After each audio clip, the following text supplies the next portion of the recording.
नमस्कार विद्यार्थी मित्रांनो, तुमचं सर्वांचं आय प्लॅटफॉर्मवरती स्वागत आहे। आज आपण या व्हिडिओमध्ये ओज बघणार आहोत। ओज हा फार महत्त्वाचा आहे। जर तो LAQ-साठी आला तर कसा लिहायचा आणि SAQ-साठी आला तर कसा लिहायचा तर ते आपण या व्हिडिओमध्ये बघणार आहोत।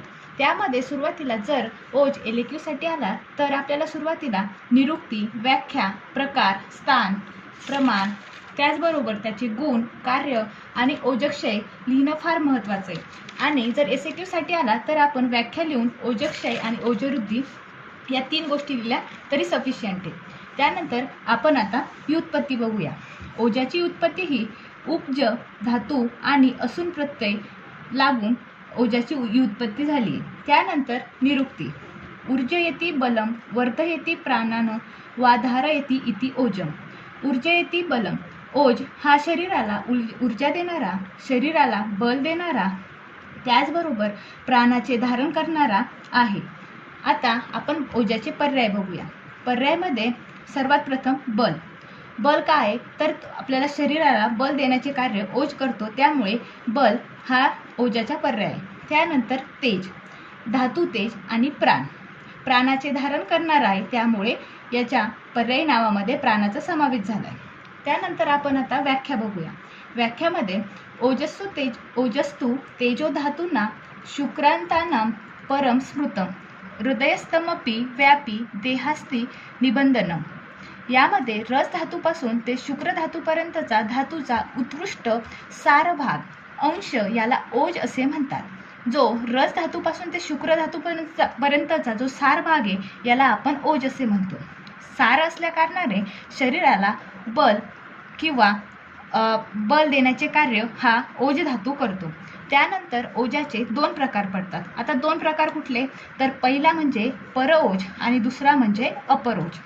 आता परओजाचे स्थान कुठे असते तर हृदयामध्ये परओज हा स्थित असतो आणि अपरोज हा संपूर्ण शरीरामध्ये म्हणजेच ओजोवह धमनी। आता धमनी या आपल्या पूर्ण शरीरव्यापी आहे, तर त्यामध्ये ओजाचे स्थान आहे। त्यानंतर प्रमाणमध्ये बघताना परओजाचे 8 बिंदू प्रमाण आहे आणि अपरोजाचे अर्धा अंजली एवढे प्रमाण आहे। त्यानंतर आपण आता ओजाचे स्वरूप बघूया। स्वरूपमध्ये ओज हा घृतवर्ण समान आहे, त्याचप्रमाणे मधुर रसयुक्त आणि लाजा समान याचा गंध आहे। आता आपण यानंतर ओजाचे गुण बघूया। ओजाचे आपल्याला 10 गुण सांगितलेले, कुणी सांगितलेले हे चरकाने सांगितलेले। तर यामध्ये श्लोक लिहिणं फार महत्त्वाचं आहे। त्यामध्ये आपण आता श्लोक बघूया। गुरु शीतम मृदू श्लष्णम बहलम मधुरम स्थिरम प्रसन्नम पिच्छिलम स्निग्धम ओजो दशगुणम श्रुतम। किती गुण सांगितलेले 10 गुण। कोणते? गुरु, शीत, मृदू, श्लष्ण, बहलम, बहलम म्हणजे घन, मधुर, स्थिर, प्रसन्न म्हणजे निर्मळ, पिच्छिल आणि स्निग्ध। आता आपण हे चरकानुसार बघितले।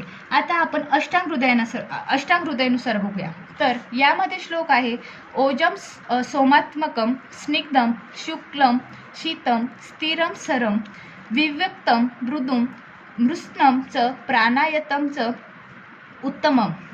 यामध्ये सौम्य, स्निग्ध, श्वेत, शीत, शीत म्हणजे हा शीतवीर्याचा आहे, पिच्छिल शरीर स्थैर्यकारक, शरीराला स्थैर्य करणारा, प्रसरणशील, विव्यक्त म्हणजे निर्मल आदी गुणयुक्त आहे। त्यानंतर कोमल आणि प्राणांचा श्रेष्ठ आधार म्हणून ओजाचे गुण आपल्याला अष्टांग हृदयानुसार सांगितलेले आहेत। आता आपण ओजाचे कार्य बघूया।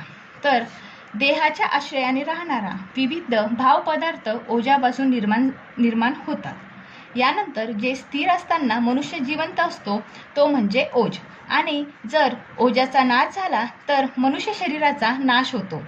ओज हा आपल्या बल आणि मांसाला स्थिरता आणि पुष्टी हा प्रदान करतो। त्यानंतर शरीरामध्ये सर्व प्रकारच्या चेष्टा, आता चेष्टा म्हणजे काय? हालचाली यांना शक्ती देण्याचे काम हा ओज करतो। त्यानंतर बल आणि वर्णामध्ये प्रसन्नता आणण्याचे कार्य ओज करतो। बाह्य इंद्रिय म्हणजे आपले कर्मेंद्रिय आणि अभ्यंतर इंद्रिय म्हणजे ज्ञानेंद्रिय यांना आपापल्या प्राकृत कर्मासाठी प्रवृत्त करणारा हा ओज आहे। शरीरातील विकार रोखण्यासाठी किंवा नष्ट करण्यासाठी समर्थ आहे. ओज हा आपल्या शरीरातील जे विकार आहे त्यांना नष्ट करतो.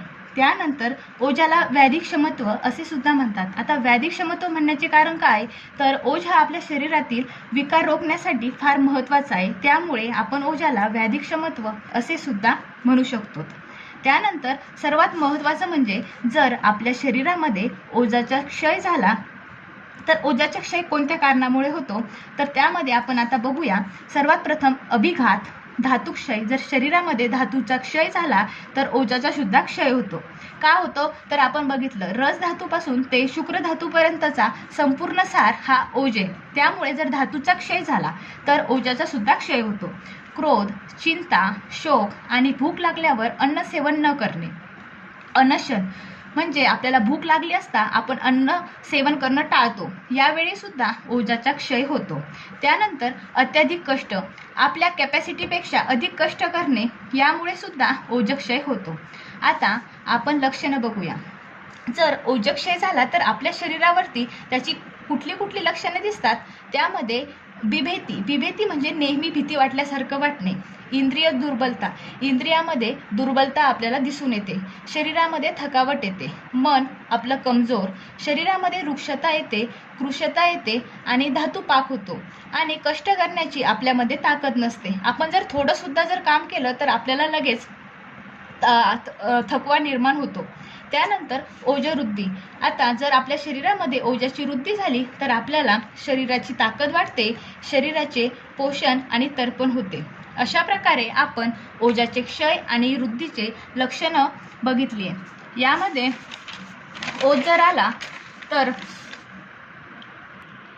अशा प्रकारे आपण आज ओज LAQ आणि SAQ पॉईंट ऑफ व्ह्यू बघितला आहे. तर मी तुम्हाला सांगितल्याप्रमाणे LAQमध्ये आपण निरुक्ती, व्याख्या, प्रकार, स्वरूप, त्याचबरोबर गुण, कार्य आणि ओजक्षय लिहिणं महत्त्वाचं आहे. आणि जर SAQसाठी आला तर व्याख्या आणि कार्य किंवा ओजक्षय आणि ओजवृद्धी. आता पेपरमध्ये प्रेझेंटेशन फार महत्त्वाचं आहे. मी तुम्हाला ज्याप्रमाणे सांगितलं त्याप्रमाणेच तुम्ही पेपरमध्ये प्रेझेंटेशन करायचं आहे.